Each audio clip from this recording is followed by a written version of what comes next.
میرا نام عبدالرحمن ہے اور میں ملتان کا رہائشی ہوں۔ یہ آج سے 4 سال پہلے کا سچا واقعہ ہے جو میرے ساتھ پیش آیا۔ دسمبر کی ایک سرد رات تھی۔ ہم نے جانوروں کے لیے ایک چھپر بنایا ہوا تھا۔ میں جانوروں کے چھپر میں آگ جلا کر چارپائی پر بیٹھا موبائل استعمال کر رہا تھا۔ رات کا تقریباً 1 بجے کا وقت ہوگا۔ چھپر کا پردہ ہلکا سا اٹھا اور ایک بچہ اندر داخل ہوا۔ ابھی اس نے ایک قدم ہی بڑھایا ہوگا کہ میری نظر اس پر پڑ گئی۔ میں سمجھا شاید کوئی چور ہے یا چوری کرنے آیا ہے۔ میں غصے سے اٹھا اور گالیاں دیتا ہوا اس کے پیچھے بھاگا۔ بچہ ڈر کر واپس مڑا اور باہر نکل گیا۔ میں اس کے پیچھے باہر نکلا تو دیکھا کوئی بھی نہیں تھا۔ چاروں طرف دھند ہی دھند تھی۔ میں نے دروازے وغیرہ چیک کیے، سب بند تھے۔ دیواریں دیکھیں، سب ٹھیک ٹھاک تھیں۔ خیر میں واپس آ کر لیٹ گیا اور اپنا وہم سمجھ کر موبائل استعمال کرنے لگا۔ تھوڑی دیر بعد ایک بہت لمبے قد کا آدمی چھپر کے اندر پردہ ہٹا کر داخل ہوا۔ اس کا قد اتنا اونچا تھا کہ اندر جھک کر وہ داخل ہوا۔ میری نظر جیسے ہی اس پر گئی، میں وہیں پتھر کا ہو گیا۔ ہاتھ پاؤں ہلنا بند ہو گئے، منہ کھل نہیں رہا تھا اور میں اٹھ بھی نہیں پا رہا تھا۔ مجھے سمجھ نہیں آ رہی تھی کہ یہ کیا ہو رہا ہے۔ وہ شخص مجھے گھور گھور کر دیکھ رہا تھا اور میری چارپائی کے چکر لگا رہا تھا۔ کھلے بکھرے اس کے مٹی سے اٹے بال جیسے مٹی سر پر ڈال کر آیا ہے یا مٹی سے نکل کر آیا ہے۔ گلے کے گریبان کے بٹن کھلے ہوئے تھے۔ اتنی سخت سردی میں بھی صرف ایک قمیض پہنی ہوئی تھی۔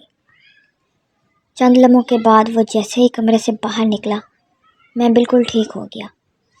میں نے فوراً ہی اپنے تکیے کے نیچے سے بڑا چاقو نکالا اور اس کے پیچھے بھاگا۔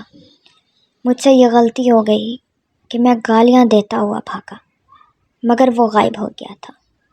میں ڈر گیا اور واپس آ کر آیت الکرسی پڑھ کر دم کر کے سو گیا۔ آیت الکرسی پڑھ کر میں سو گیا۔ میں نے گھر میں کسی کو بھی اپنے ساتھ ہونے والے واقعہ کا نہیں بتایا۔ اس بات کو پورے 2 دن گزر گئے تھے۔ میں چھپر میں لیٹنے کے لیے گیا تو ایسا محسوس ہوا جیسے میرا جسم ٹوٹ رہا ہے، بہت زیادہ تھکان ہو رہی ہے، نیند بہت آ رہی تھی۔ خیر میں وہیں سو گیا۔ آدھی رات کو میری آنکھ کھلی، وہ بھی ایسے کہ میری چارپائی سے میری ایک بھینس آ کر زور سے لگی اور میں اٹھ گیا۔ بھینس کی رسی ٹوٹی ہوئی تھی اور وہ ڈری ہوئی تھی۔ میں نیند میں اٹھا اور دوبارہ اسے باندھ دیا اور یہ خیال ہی نہیں کیا کہ ایک بار چھپر میں نظر دوڑا لوں، آیت الکرسی پڑھ کر پھونک دوں۔ میں اتنا نیند میں ڈوبا ہوا تھا جس کا پچھتاوا مجھے آج بھی ہوتا ہے۔ خیر میں سو گیا۔ صبح بھائی دودھ نکالنے آیا تو چھپر کا پردہ ہٹاتے اسے عجیب سی وحشت محسوس ہوئی۔ میری طرف دیکھا تو میں شدید سردی میں بنا رضائی کے ایسے ہی پڑا سو رہا تھا۔ جانوروں کی طرف نظر دوڑائی تو دیکھا سب ڈرے ہوئے تھے اور چکر لگا رہے تھے۔ میرا بڑا بھائی فوراً ابو کے پاس گیا اور انہیں بلا کر لایا۔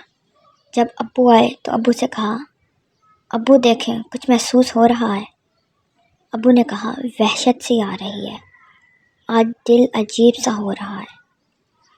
بھائی نے کہا، ابو آپ عبدالرحمن کو جگاؤ۔ مجھے جگایا گیا، میں اٹھ کر پھر سے سو گیا۔ بھائی نے آیت الکرسی پڑھی، دم کیا اور بنا دودھ نکالے واپس چلا گیا۔ میں صبح 5 بجے اٹھ جاتا تھا، مگر اس دن میری آنکھ 10 بجے کھلی۔ میں اندر گیا تو سب گھر والے اسی ٹاپک پر بات کر رہے تھے۔ میں وہیں بیٹھ گیا۔ گھر والوں نے پوچھا، کل رات کچھ ہوا تھا؟ میں نے انکار کر دیا، مجھے نہیں پتا، میں سویا ہوا تھا۔ پھر اچانک مجھے 2 دن پہلے کا واقعہ یاد آیا۔ میں نے بتا دیا۔ امی بہت ڈر گئی اور ناراض ہونے لگی کہ تو نے گالیاں کیوں دی تھی اسے، اور کہنے لگی کہ اسے کوئی مولوی کے پاس لے کر جاؤ۔ خیر ایک مولوی کے پاس گیا، دم وغیرہ کروایا، کوئی فرق نہیں پڑا۔ ہمارے 3 جانور مر گئے تھے۔ ایک جو بچ گئی تھی، بھینس جو میری چارپائی کو آ کر لگی تھی، وہ پاگل ہو گئی تھی۔ دن میں وہ بالکل صحیح ہوتی تھی، رات 1 بجے کے بعد بے چین ہو جاتی تھی، چکر لگانے لگ جاتی تھی، آنکھوں سے نظر آنا بند ہو گیا تھا۔ جب اسے ذبح کیا گیا تو آپ حیران ہوں گے سن کر کہ اس میں دماغ ہی نہیں نکلا، بالکل تھوڑا سا نہ ہونے کے برابر۔ اصیل مرغی تھی، انڈوں پر بیٹھی تھی، شام کو صحیح سلامت تھی۔ صبح دیکھا تو وہ مر کر اکڑی ہوئی تھی۔ میں شوق سے بکریاں لایا تھا، بکریاں بھی بالکل صحیح سلامت تھی۔ اچانک تڑپنا شروع ہو گئی، جسم کانپنا شروع ہو گیا، ان پر بھی ہاتھ رکھنا پڑ گیا۔ تمام جانور ختم ہو گئے، سب کچھ ختم ہو گیا۔ جانوروں کے ختم ہونے کے بعد میں بیمار ہونا شروع ہو گیا۔ میرا وزن 95 کلو تھا، جو کم ہوتا ہوتا 59 کلو رہ گیا۔ بالکل کمزور ہو گیا، پہچان میں نہیں آتا تھا۔ دم وغیرہ کروایا، تعویذ کروائے، پھر ڈاکٹروں کو 6 مہینے کی محنت کے بعد میری بیماری ملی۔ 4 بیماریاں ایک ساتھ آ گئی، کالا یرقان، پیلا یرقان، اور پتے میں پتھری اور جگر کی نالی میں پتھری۔ بہت بڑا نقصان ہوا ہمارا، صرف غصے کی وجہ سے۔ آپ سب سے بھی گزارش ہے کہ اگر کوئی ایسا واقعہ رونما ہو جائے تو اپنے غصے پر قابو رکھیں اور آیت الکرسی کا سہارا لیں۔ آیت الکرسی میں بہت زیادہ برکت اور طاقت ہے، اور اس کے پڑھنے سے جنات وغیرہ کچھ نہیں بگاڑ سکتے۔